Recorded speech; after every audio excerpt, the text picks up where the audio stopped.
नमस्कार मित्र आणि मैत्रिणींनो, स्वागत आहे तुमचं माझ्या श्री स्वामी समर्थ या यूट्यूब चॅनलमध्ये। मी माझ्या व्हिडिओमधून तुम्हाला रोज स्वामींबद्दल काही ना काही माहिती तसेच आपले विविध सण व्रत वैकल्य याबद्दल माहिती सांगत असते। जर तुम्हाला व्हिडिओ आवडत असतील तर कृपया माझ्या चॅनलला सबस्क्राईब करत जा, लाईक करत जा, शेअर करत जा आणि व्हिडिओ पूर्णपणे पाहत जा। तर आजच्या व्हिडिओमध्ये आपण पाहणार आहोत आपल्या स्वामींना साकडं कसं घालायचं आणि आपल्या मनातील स्वामींकडे आपल्या मनात काय चाललं आहे किंवा आपल्याला काय मागायचं आहे ते स्वामींकडे कसे मागायचे, तसेच स्वामींकडे साकडं घालण्याची योग्य पद्धत, स्वामींना मुजरा करण्याची योग्य पद्धत काय आहे, स्वामींना आपल्या मनातील इच्छा कशा प्रकारे सांगाव्यात, आपल्या जीवनातील चांगले आणि वाईट अनुभव स्वामींना सांगण्याचे महत्त्व काय, स्वामी आपल्या भक्तांना किती आणि काय द्यायचे हे कसे ठरवतात, तसेच वेळेअभावी स्वामींची सेवा कशी करू शकता, या सर्व गोष्टी आपण आजच्या व्हिडिओमध्ये पाहणार आहोत। त्याआधी सर्वांना श्री स्वामी समर्थ। स्वामींच्या आशीर्वादाने तुमचा आजचा दिवस आनंदी आणि सुखी समाधानी जावो अशी स्वामीचरणी प्रार्थना करते। बघा, आता स्वामींकडे साकडं घालण्याची योग्य पद्धत, स्थळ आणि वेळ। तुम्ही तुमच्या घरातील स्वामींच्या फोटोसमोर किंवा मूर्तीसमोर बसून साकडं घालू शकता। जवळपास स्वामींचा मठ असल्यास तेथे जाऊन साकडं घालणे अधिक सकारात्मक आहे, कारण मंदिरातील वातावरण अधिक पवित्र आणि सकारात्मक असते, तेथे कोणतीही निगेटिव्हिटी नसते। साकडं घालण्यासाठी विशिष्ट वेळेचे बंधन नाही, तुम्ही सकाळी किंवा संध्याकाळी कधीही बसू शकता। गुरुवार हा स्वामींचा आवडता दिवस असल्यामुळे या दिवशी साकडं घालणे अधिक फलदायी मानले जाते। आता पद्धत बघा, मुजरा। देवाऱ्यासमोर बसल्यानंतर प्रथम स्वामींना मुजरा करा। यासाठी खाली वाकून आपले नाक जमिनीला टेका आणि एक हात मागे ठेवा, हात जोडणे। मुजरा झाल्यावर दोन्ही हात जोडा। मनातील इच्छा व्यक्त करणे, आपल्या मनात असलेली कोणतीही इच्छा किंवा अडचण स्वामींना साध्या आणि स्पष्ट शब्दात सांगा। जसे आपण आपल्या घरातील जवळच्या व्यक्तीशी बोलतो त्याच प्रकारे मनमोकळेपणाने तुम्ही स्वामींशी बोला। प्रामाणिक भावना, तुमच्या भावना प्रामाणिक असाव्यात। तुम्ही ज्या त्रासातून जात आहात किंवा जी इच्छा तुमच्या मनात आहे ती पूर्ण तळमळीने स्वामींना सांगा। मार्गदर्शन आणि शक्तीची मागणी, आपल्या अडचणीवर मात करण्यासाठी स्वामींकडे मार्गदर्शन मागा आणि त्या संकटांना तोंड देण्यासाठी शक्तीची प्रार्थना करा। आता काही गोष्टी लक्षात ठेवण्यासारख्या बघा, रोज रोज एकाच गोष्टीची मागणी करण्याची गरज नाही। स्वामींना तुमच्या मनात काय आहे हे ज्ञात असते। आपल्या चांगल्या आणि वाईट दोन्ही गोष्टी स्वामींना सांगा। किती आणि काय द्यायचे हे स्वामी स्वतः ठरवतात, त्यामुळे त्यांच्यावर विश्वास ठेवा। मनापासून केलेली भक्ती स्वामींना अधिक प्रिय आहे, त्यामुळे सेवा कमी वेळेची असली तरी ती पूर्ण श्रद्धेने करा। या सोप्या पद्धतीने तुम्ही स्वामींकडे आपले साकडे पोहोचू शकता। आता स्वामींना मुजरा करण्याची योग्य पद्धत काय आहे बघा, खाली वाकणे। देवाऱ्यासमोर किंवा स्वामींच्या प्रतिमेसमोर उभे राहा। हळूवारपणे कमरेतून खाली वाका, नाक जमिनीला स्पर्श करेल। वाकल्यानंतर आपले नाक जमिनीला हलके स्पर्श करा। या स्थितीत असताना आपला एक हात, सामान्यतः उजवा हात, पाठीमागे ठेवा।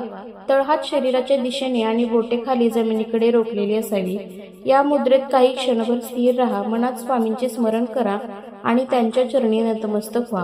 हळूहळू कमरेतून सरळ व्हा आणि पुन्हा आपल्या सामान्य स्थितीत या। ही मुद्रा साष्टांग नमस्काराचा एक भाग आहे, जी अत्यंत आदराने आणि शरणागतीने देवाला वंदन करण्याची पद्धत आहे। स्वामींच्या समोर अशा प्रकारे मुजरा करणे म्हणजे त्यांच्या प्रती आपली श्रद्धा, आदर आणि समर्पण करणे व्यक्त होईल। स्वामींना आपल्या मनातील इच्छा कशा प्रकारे सांगाव्यात, स्वामींना आपल्या मनातील इच्छा सांगण्याची पद्धत अत्यंत साधी आणि थेट आहे। यासाठी तुम्हाला कोणत्याही विशिष्ट विधी किंवा क्लिष्ट शब्दांची आवश्यकता नाही। मन मोकळे आणि प्रामाणिक भावना, स्वामींसमोर आपल्या भावना आणि इच्छा अगदी मन मोकळेपणाने मांडा। मनात कोणताही संकोच किंवा भीती न ठेवता बोला। जसे आपण आपल्या जवळच्या व्यक्तीशी बोलतो त्याच सहजतेने आणि प्रामाणिकपणे तुम्ही आपल्या स्वामींशी बोलू शकता। स्पष्ट आणि साधे शब्द, आपल्या इच्छा व्यक्त करण्यासाठी साध्या आणि स्पष्ट शब्दांचा वापर करा। वर्तमान काळात बोला, शक्य असल्यास आपल्या इच्छा वर्तमान काळात मांडा। उदाहरणार्थ, स्वामी, माझी आर्थिक अडचण दूर झाली आहे किंवा स्वामी, मला चांगली नोकरी मिळाली आहे। अशा प्रकारे सकारात्मक आणि विश्वासपूर्ण वाक्य वापरा। कृतज्ञता व्यक्त करा, इच्छा व्यक्त करण्यापूर्वी किंवा नंतर स्वामींनी तुम्हाला जे काही दिलं आहे त्याबद्दल त्यांची कृतज्ञता व्यक्त करा। तुमच्या जीवनातील चांगल्या गोष्टींसाठी देखील स्वामींचे आभार माना। विश्वास आणि श्रद्धा, स्वामींवर पूर्ण विश्वास ठेवा की ते तुमच्या इच्छांची दखल घेतील आणि योग्य वेळी तुम्हाला मदत करतील। तुमच्या प्रार्थनेत श्रद्धा आणि सकारात्मकता असणे महत्त्वाचे आहे। प्रयत्न आणि कर्म, केवळ इच्छा व्यक्त करून थांबू नका, तर त्या दिशेने आपले प्रयत्न आणि कर्म देखील सुरू ठेवा। तसेच या प्रकारे तुम्ही अगदी सहज आणि स्वाभाविकपणे आपल्या मनातील इच्छा स्वामींना सांगू शकता. तुमचा भाव आणि श्रद्धा सर्वात महत्त्वाची. आपल्या जीवनातील चांगले आणि वाईट अनुभव स्वामींना सांगण्याचे महत्त्व काय?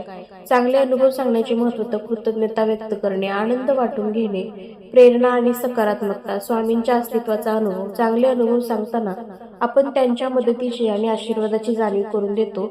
हे दर्शवते की ती नेहमी आपल्यासोबत आहेत. आणि वाईट अनुभव सांगण्याचे महत्त्व काय? मानसिक शांती आणि आधार.